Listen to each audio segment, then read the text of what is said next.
बछबारस की कहानी।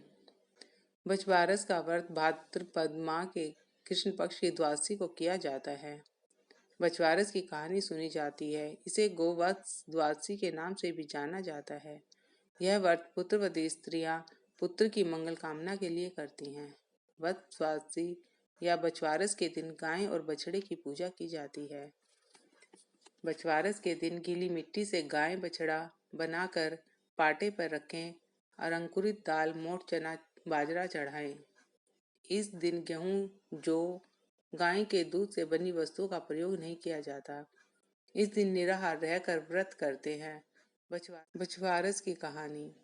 एक साहूकार था जिसके 7 बेटे थे। साहूकार ने एक तालाब बनवाया, लेकिन 12 वर्षों तक भी वह तालाब नहीं भरा।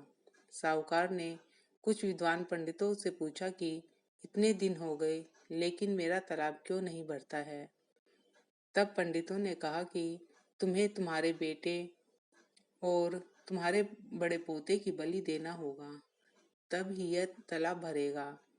साहूकार ने पंडितों की बात मानकर अपनी बड़ी बहू को पीहर भेज दिया। साहूकार की बहू हमेशा बछबारस का व्रत करती और बछबारस की कहानी सुनती थी। बड़ी बहू के पीहर जाने के बाद साहूकार ने बड़े पोते की बलि चढ़ा दी। तब घनघोर मेघ बरसने लगे और तालाब भर गया। जब साहूकार तालाब की पूजा करने जाने लगा तो लोग भी उसके साथ तालाब की पूजा करने जाने लगे।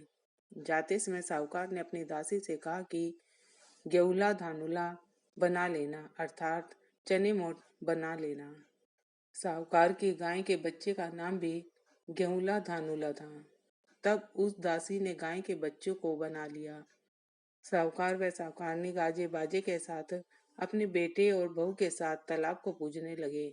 साहूकार के पूजन कर लेने के पश्चात वहां आए लोग भी तालाब का पूजन करने लगे।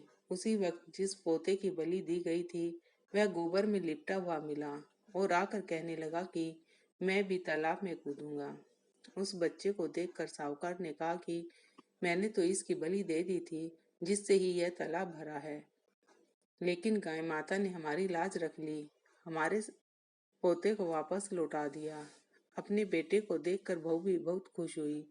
तब साहूकार दौड़ा दौड़ा घर वापस आया और दासी से कहा कि गाय का बच्चा कहाँ है। तब दासी बोली कि आपने गेहुला धनुला को पकाने के लिए कहा था, सो मैंने पका लिए। यह सुनते ही साहूकार क्रोध से तिलमिला उठा और अपनी दासी से कहने लगा, अरे पापनी, तूने ये क्या अनर्थ कर दिया।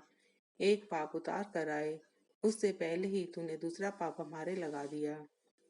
साहूकार सिर पकड़ कर बैठ गया। साहूकार और साहूकारनी सोचने लगे कि अब गाय आएगी तो उसको क्या जवाब देंगे। साहूकार ने एक हांडी में गाय के बच्चे को डालकर खड्डे में दबा दिया। जब शाम को जंगल से गाय वापस आई तो अपने बच्चे को ना देखकर चिल्लाने लगी और खड्डे में दबी हुई हांडी को खोदने लगी। जब गाय ने हांडी को खोद कर निकाल लिया तो उसमें से गाय का बछड़ा निकल आया। जब साहूकार को पता चला तो वह भी बछड़े को देखने के लिए आया। तब उसने देखा कि बछड़ा गाय का दूध पी रहा है।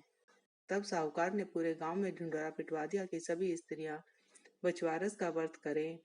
हे बछवारस माता, जैसे साहूकार की बहू को दिया वैसे हम सबको देना। कहानी सुनने वाले और हुंकारा भरने वालों को भी देना। बोलो बछवारस माता की जय। गणेश जी की कहानी। जब विष्णु भगवान लक्ष्मी जी के साथ विवाह करने के लिए जा रहे थे तो सारे देवी देवताओं को बुलवा लिया। तो सब देवी देवता कहने लगे कि गणेश जी को क्यों नहीं बुलाया। तो विष्णु भगवान जी बोले, धुन धुंधाली, सूंड सुंडाली, हाथी जैसी सूंड, मोटे मोटे कान, इसे साथ में ले जाकर क्या करेंगे। इसे तो घर की रखवाली के लिए छोड़ दो। बारात चली गई। इतने में नारद जी ने गणेश जी को भड़का दिया कि आपको साथ में ले जाने से बारात बुरी लगेगी, इसलिए आपको यहाँ पर छोड़ दिया। इससे गणेश जी को बहुत गुस्सा आया। उन्होंने चूहों से को आज्ञा दी कि सारी ज़मीन खोखली कर दो। चूहों ने सारी ज़मीन खोखली कर दी, जिससे भगवान जी के रथ का पहिया धरती में धंस गया। सब कोई पहिया निकालने लगे पर रथ का पहिया नहीं निकला। फिर किशन खाती को बुलाया गया और वह पहिए को हाथ लगाकर बोला, बोलो गणेश जी महाराज की जय। तो पहिया निकल गया। तब उसने बोला कि गणेश जी को मनाए बिना कोई काम सिद्ध नहीं हो सकता। अब सबसे पहले गणेश जी का विवाह रिद्धि सिद्धि के साथ किया, बाद में विष्णु जी का विवाह लक्ष्मी जी के साथ किया। गणेश जी महाराज जैसा भगवान जी का कार्य सिद्ध किया, ऐसा हमारा भी करना, कहने सुनने ओंकारा भरने वालों का काम भी सिद्ध करना। बोलो गणेश जी महाराज की जय। वीडियो अच्छी लगे तो लाइक करना, शेयर करना, चैनल को सब्सक्राइब करना, बेल आइकन प्रेस करना, ताकि समय समय पर आपको आने वाली वीडियोस का नोटिफिकेशन मिल सके। धन्यवाद।